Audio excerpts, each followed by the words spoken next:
Friends, వైద్యశాలలు లేని సమయంలో complete medical సైన్స్ని రాసినటువంటి భారతీయుడు ఎవరో తెలుసా? చరకుడు. ఈయన్ను ఫాదర్ ఆఫ్ ఆయుర్వేదగా వర్ణిస్తారు. సుమారు క్రీస్తకం 1-2 శతాబ్దంగా చరిత్రకారులు చెప్తారు. ఈయన రచించినటువంటి ప్రసిద్ధ గ్రంథం చరక సంహిత కేవలం ఔషధాల పుస్తకం కాదు, మెడికల్ సైన్స్ ఎన్సైక్లోపీడియా.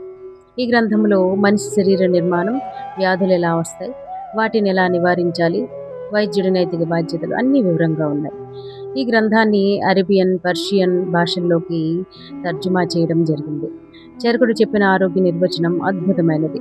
శరీరము ప్లస్ మనసు ప్లస్ ఆత్మ = సమతుల్యత. ఈరోజు మోడర్న్ మెడిసిన్ చెప్పే హాలిస్టిక్ హెల్త్ కాన్సెప్ట్ ఇది. చరకుడు అన్న ప్రసిద్ధమైన మాట, ఆహారమే మొదటి ఔషధం. తప్పు ఆహారం రోగాలు, సరైన ఆహారం ఆరోగ్యం.